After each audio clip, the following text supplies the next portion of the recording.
वैजयंती माला किसी पहचान की मोहताज नहीं। वैजयंती माला 50-60 के दशक की बेहतरीन एक्ट्रेस थी। एक ज़माने में डायरेक्टर्स उन्हें अपनी फिल्मों में कास्ट करने के लिए कुछ भी करने को तैयार रहते थे। वैजयंती माला ने 13 साल की उम्र से तमिल फिल्म से अपना करियर शुरू किया था, जिसके बाद उन्होंने आशा, नया दौर, साधना, मधुमती जैसी बेहतरीन फिल्में इंडस्ट्री को दी है। उन्हें बेहतरीन एक्टिंग के लिए 5 फिल्म फेयर अवार्ड से नवाजा जा चुका है। साथ ही भारत सरकार ने उन्हें पद्मश्री अवार्ड से भी सम्मानित किया है। अपने फिल्मी करियर में वैजयंती माला का नाम कई बड़े एक्टर्स के साथ जुड़ा, पर शादी उन्होंने उनके निमोनिया का इलाज कर रहे डॉक्टर चमनलाल बाली से की। फिर फिल्म इंडस्ट्री छोड़ अपना ली पॉलिटिक्स। तो चलिए आज जानते हैं इस सुपरस्टार के कुछ दिलचस्प किस्से। वैजयंती माला का जन्म 13 अगस्त 1936 को लयंगर ब्राह्मण फैमिली में हुआ था। उनकी फैमिली मद्रास में रहती थी। उनके पिता एमडी रमन और मां वसुंधरा देवी थी। वैजयंती माला का जन्म जब हुआ तब उनकी मां वसुंधरा देवी तमिल सिनेमा की मशहूर एक्ट्रेस थी। उनके माता पिता के पास समय कम होने के कारण उनका लालन पालन उनकी दादी ने किया। वैजयंती माला को उनके परिवार ने 4 साल की उम्र से ही डांस सिखाना शुरू कर दिया था, जिसके चलते एक समय बाद वैजयंती कथक, कुचिपुड़ी और उड़िया जैसी कई डांस परफॉर्मेंस में महारत हासिल कर चुकी थी। एक दिन वैजयंती माला चेन्नई गोखले हॉल में भरतनाट्यम की परफॉर्मेंस दे रही थी। इस दौरान प्रोड्यूसर एम.वी. रमन की नज़र उन पर पड़ी। तभी एम.वी. रमन ने मन बना लिया कि उनकी अगली फिल्म की एक्ट्रेस वैजयंती माला ही होगी। एम.वी. रमन ने ये बात वैजयंती माला के पेरेंट को बताई तो वो मान गए, पर उनकी दादी ने वैजयंती माला की एक्ट्रेस बनने से सख्त मना कर दिया। दरअसल उस वक्त उनकी उम्र महज 13 साल थी। ऐसे में उनकी दादी को लगा कि उनकी पढ़ाई और डांस फिल्में करने से इफेक्ट होने लगेंगी। जब उनकी दादी को प्रोड्यूसर और वैजयंती माला के पेरेंट्स ने मनाया तो वो मान गई। इस तरह वैजयंती माला की पहली तमिल फिल्म बढ़ गई थी। इस फिल्म को खासा पसंद किया गया। फिर जब इसे हिंदी में बनाया गया तो उसमें भी वैजयंती माला को ही कास्ट किया गया। इस तरह 1951 में फिल्म बाहर से उनकी बॉलीवुड में एंट्री हो गई।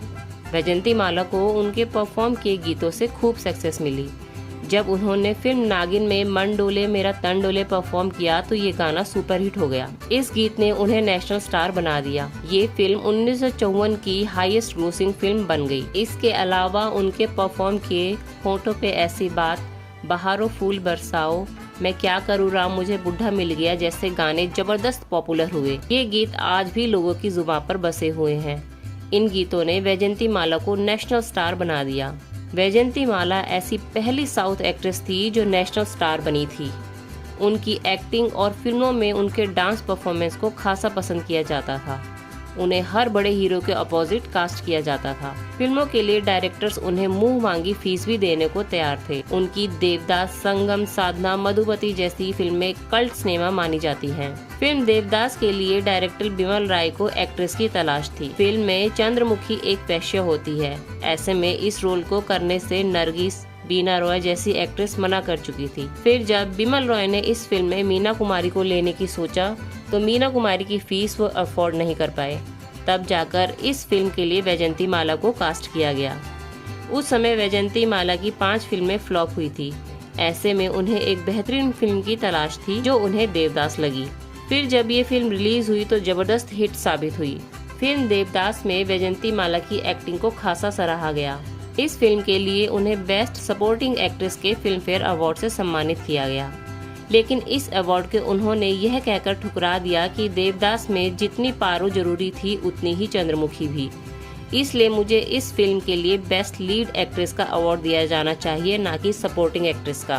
वैजयंती माला ने दिलीप कुमार के साथ कई फिल्मों में काम किया।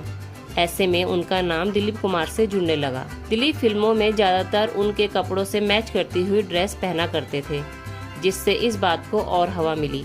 फिर जब बाद में उन्होंने राज कपूर के साथ फिल्म गंगा जमुना में काम किया तो उनका नाम राज कपूर से जुड़ने लगा। रिपोर्ट्स के मुताबिक राज कपूर के रिलेशनशिप से परेशान होकर उनकी पत्नी कृष्णा अपने बच्चों को लेकर घर छोड़कर होटल में रहने चली गई। करीब 4 महीने होटल में रहने के बाद कृष्णा इस शर्त पर मानी कि फिर कभी वो वैजयंती माला के साथ काम नहीं करेंगे। इसके बाद दोनों ने 1964 में आई फिल्म संगम में साथ में काम किया। इस फिल्म का गाना मैं क्या करूँ राम मुझे बुढ़ा मिल गया सुपरहिट हुआ। हालांकि ये फिल्म राज और वैजयंती के साथ में आखिरी फिल्म थी। इस फिल्म के बाद दोनों किसी और फिल्म में नजर नहीं आए। एक बार वैजंती माला को निमोनिया ने घेर लिया। इसका इलाज कराने वो डॉक्टर चमनलाल बाली के पास गई। इलाज के दौरान दोनों की मुलाकातें बढ़ने लगी। उस समय डॉक्टर बाली शादीशुदा थे, लेकिन फिर भी वो वैजंती को अपना दिल दे बैठे थे। वैजंती भी डॉक्टर बाली को बहुत पसंद करती थी। ये रिश्ता शादी तक पहुंच गया और डॉक्टर बाली ने अपनी पत्नी को तलाक देकर 1968 में वैजंती माला से शादी कर ली। वैजंती माला ने शादी के बाद फिल्मों से दूरी बना ली और मुंबई से चेन्नई शिफ्ट हो गई। हालांकि शादी से पहले उन्होंने जो फिल्में साइन की थी उनकी शूटिंग पूरी की। उनकी आखिरी फिल्म गवार थी, जो सुपरहिट रही थी। बाद में भी उन्हें कई फिल्मों के ऑफर आए, जिसके लिए डायरेक्टर्स उन्हें मुंह मांगी फीस देने को तैयार थे। लेकिन इन फिल्मों को उन्होंने ये कहते हुए ठुकरा दिया कि वो हमेशा लोगों को लीड एक्ट्रेस के तौर पर याद रहना चाहती है, इसलिए वो कभी कैरेक्टर रोल नहीं करेंगी। इन कपल का एक बेटा सुचिंद्र बाली है, जो तमिल सिनेमा में एक्टिव है। वैजंती माला को फिल्मों में उनके योगदान के लिए भारत सरकार ने 1968 में पद्मश्री अवार्ड से नवाजा था। अपनी आत्मकथा में वैजंती माला ने बताया था कि दिल्ली में एक इवेंट था जिसमें बड़े बड़े सितारे जैसे सुरैया, नरगिस, राज कपूर शामिल थे। मैं पहली बार इस तरह से इंडस्ट्री के किसी इवेंट में शामिल हुई थी। मेरे लिए सब नया था। लोगों से बातचीत के बाद हमें एक ग्रुप फोटो देनी थी। इस बीच कुछ लोग दौड़कर मेरे पास आए और मुझसे ऑटोग्राफ मांगने लगे। उस वक्त मैंने नरगिस को राज कपूर से ये कहते सुना कि वह मेरे पास आकर कहे कि मैं ऑटोग्राफ ना दूं। ये बात अपने साथ लेकर राज कपूर मेरे पास आए और साइन ना करने को कहने लगे। मैंने उनकी बात पर अपना सिर हिला दिया। यह राज कपूर और नरगिस संग मेरी पहली मुलाकात थी।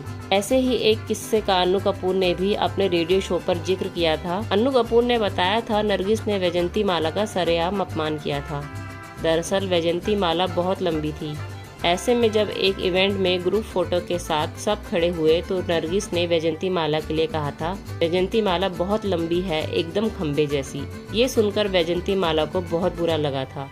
ऐसे में अपनी हाइट को छोटा दिखाने के लिए वैजंती माला ने अपने घुटने मोड़ लिए थे। पर जब वह घर वापस आई तो ये वाकया उन्होंने अपनी माँ के साथ शेयर किया। तब वैजंती की माँ ने उन्हें कहा कि औरों की बात पर ध्यान न दे और अपने लक्ष्य को साधे, साफ दिल से काम करे। तुम्हारी तरफ से जवाब वक्त देगा। इसके बाद वैजंती माला की फिल्म बहार और फिर नागिन आई, जिसने एक्ट्रेस को खूब सफलता हासिल करवाई।